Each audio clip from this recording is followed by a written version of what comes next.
नमस्कार।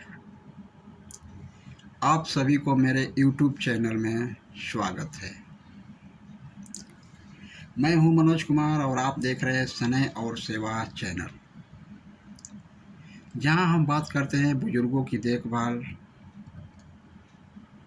और जीवन जीने के लिए ज़रूरी जानकारी, सुझाव और प्रेरणा प्रदान करते हैं। चलिए आज हम बात करते हैं वृद्धाश्रम में जीवन की सच्चाई।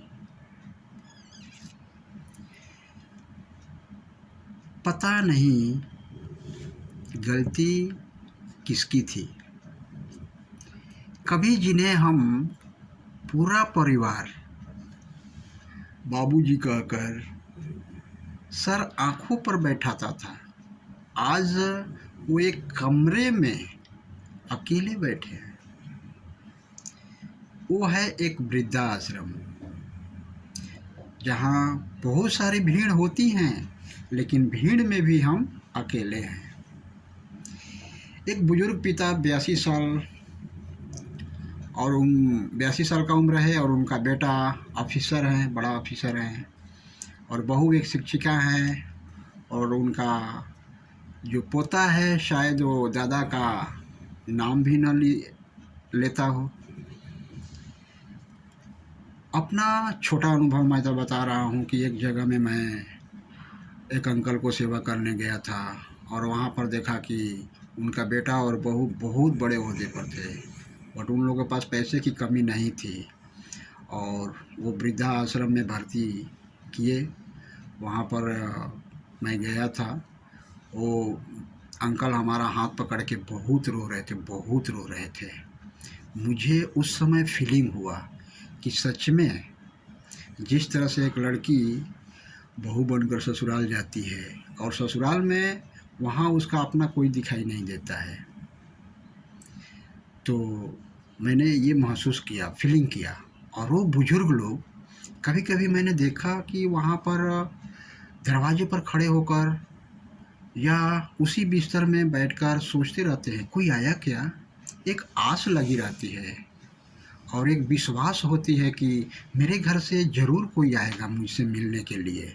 देखिए, वो उतने सारी भीड़ में घर में अपने परिवार में रहते थे, बट आज वो वृद्ध आश्रम में हैं, तो वो चीज़ उनको बहुत ही ऐसा लगता है कि कोई आए और कहे चलिए ना पापा जी घर चलते हैं, चलिए ना पापा जी घर चलते हैं। उनको सुनने के लिए वो उतावला हैं। वही बिस्तर, वही बेड, वही कमरा, वही लाइट, वही दीवारें के बीच में उनको रहना पड़ता है। एक ही चीज़ को बार बार देखना पड़ता है। दिल से बूढ़ी अंकल का आवाज़ आता है, मैंने कभी सोचा नहीं था कि मेरा आखिरी समय इस तरह गुजरेगा। घर था पर अब वो मकान हो गया, परिवार था अब सिर्फ रिश्ता हो गया।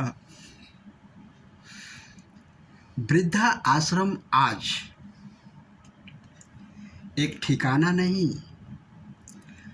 हमारी संवेदनहीनता का आईना बन गया है। और बुजुर्गों को बोझ समझा जाने लगा है। काम ज़्यादा, बच्चों के लिए काम ज़्यादा ज़रूरी है, माता पिता ज़रूरी नहीं हैं, चाहे मैं हूँ या आप। कहीं भी ये हर लोगों पर लागू होती है, ऐसी नहीं है कि मेरे पर ही लागू है, हर लोगों पर लागू होती है। आज के भी भाग दौड़ दुनिया में हर लोग व्यस्त हैं, वो किसी के पास टाइम नहीं है। I don't have time, so what I will spend time to with my father and mother. क्योंकि मैं एक बात बोलना चाहूँगा कि एक ऐसा समय आता है कि तू अपनी माता पिता को छोड़ तुम एक तन हो जाओगे। चाहे वो मेरा माँ बाप हो, वो भी अपने माँ बाप को छोड़े हैं और वो एक अपना फैमिली के साथ में रहे हैं। उस तरह से आज भी चलता है, बट हमें इसमें ही समय निकाल कर हमें उन लोगों के साथ में समय बिताना चाहिए। और काम ज़्यादा ज़रूरी तो है ही, क्योंकि अगर काम नहीं करेंगे तो बाल बच्चा परिवार भी नहीं हम पोषण कर पाएंगे। तो और समाज के लिए वृद्धों की चुप्पी गूंगी आवाज़ बन चुकी है। हमें क्या करना चाहिए? देखिए, अगर आपको फीलिंग करना है, महसूस करना है, तो आप एक बार वृद्धा आश्रम में जाकर देखिए, वहाँ लोग कैसे रहते हैं, आपको खुशी मिलेगी। और किसी किसी के लिए दिन दिन बदल जाएंगे और उनके जीवन में खुशी आएगी। आप एक बार खुशी देकर तो देखिए। और बच्चों को सिखाएं कि माँ बाप मंदिर नहीं, वो जिम्मेदारी है। क्योंकि आज के डेट में कभी कभी ऐसा सुनने को मिला है कि पापा वृद्धाश्रम में हैं और हम अपने बच्चे को लेके जाते हैं उनसे दर्शन कराने के लिए। तो इसलिए माँ बाप मंदिर नहीं, एक जिम्मेदारी है। पुराने रिश्तों को ना तोड़ें, क्योंकि वो ही आपको इस मुकाम तक पहुंचाए हैं। तो हम आज जहाँ भी खड़े हैं, हम उनकी वजह से खड़े हैं। धन्यवाद दोस्तों।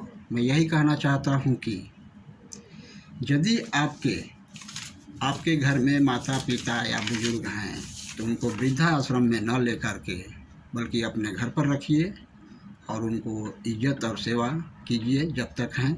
जो भी आप नमक रोटी खा रहे हैं उसी में से उनको शामिल कीजिए, बट अपने घर में रखिए। और वृद्धाश्रम के बारे में न सोचे तो बहुत अच्छा है। चलिए हम सब मिल करके हम यह सपना पूरा करते हैं। धन्यवाद दोस्तों। यदि यह वीडियो आपको अच्छी लगी हो तो लाइक करें, सब्सक्राइब करें, करना ना भूलें। फिर मिलते हैं एक नई वीडियो के साथ। तब तक के लिए नमस्कार, आदाब, सत श्री अकाल, जय हिंद।